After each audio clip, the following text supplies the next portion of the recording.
Also, last week, season 2 of The Boys premiered on Amazon Prime. This somehow strangely has become Amazon Prime's flagship show. What Stranger Things is to Netflix, this seemingly is to that platform, which is very surprising, as this is some of the most subversive, most violent, gratuitous stuff on any streaming platform, yet it's blew up in popularity. And the only reason why I think this is it's a great parody and almost criticism of the superhero genre. This takes a lot of the stuff Alan Moore was writing in Watchmen and his 80s and 90s graphic novel output, by taking the superhero genre and making it as mature, sophisticated and dark as you possibly can do. And the show is mostly a success at this. And it's also like a fourth wall breaking comment on the commercialization of the superhero genre and how it's been put through this corporate blender and regurgitated back out to win the population to spend their money on these commercial products. I mean, the superheroes in this TV show, they star in their own films, they sell their own merchandise, and you see kind of the back office and the corporate head offices, trying to micromanage the representation of these superheroes to make maximum profit. And the boys themselves are basically this ragtag group are trying to take down the superheroes. None of them have superpowers, and all the superheroes obviously do. It kind of reframes what villains and heroes are by making the superheroes the villains, and who would be villains in any other comic book story, the heroes. The main highlight of the show, no doubt, is the character Homelander, who I'd gladly just say right now is the best villain on TV. He's menacing, he's scary, he's obnoxious, he's hateable, but he's also very three-dimensional, and despite his very arrogant persona, he's clearly self-loathing, which makes for a very, very compelling character that you just love to hate, but yet is so overwhelmingly powerful, OP, that you just wrap in your head, how is this villain going to be defeated? Where, in storytelling where you step the deck that much against your main protagonist, it just grips you a lot more than someone who you could see be easily defeated.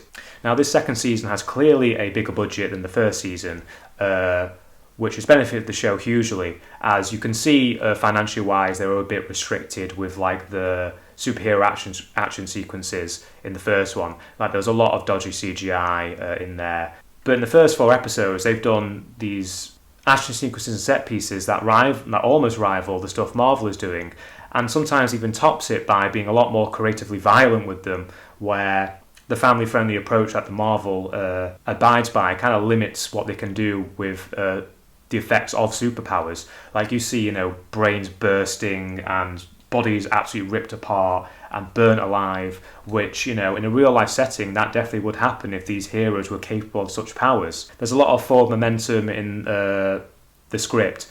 Things are constantly moving and constantly happening, almost to its disadvantage. I wish sometimes they slow episodes down and kind of explore the characters a little more. Again, Homelander gets a lot of screen time, a lot of character development, but I'd like a bit more character development on the boys themselves, as, they're given their motivations, but the motivations are just purely revenge, and revenge is always thematically kind of thin for me.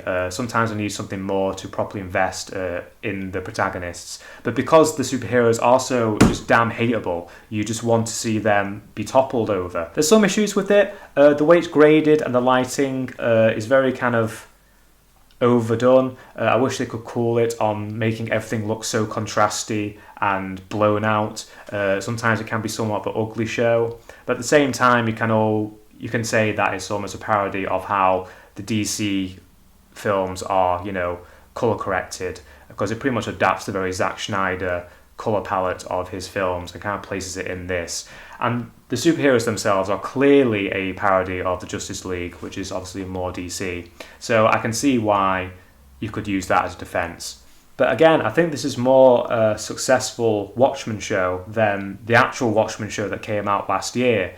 I think it's the perfect TV show for the perfect time, as I think superhero fatigue is really starting to settle in, and I think this show is just the right medicine for that fatigue. I've only watched 4 episodes. I believe there's 4 more to go, but if it's maintains the same quality it has done so far through its first season and the first half of the second season, I recommend you check it out, especially if you're either sick of superheroes or like superheroes. I think it creates the perfect balance of exploring superhero mythology in a very compelling way and heightening the genre while also really critiquing it.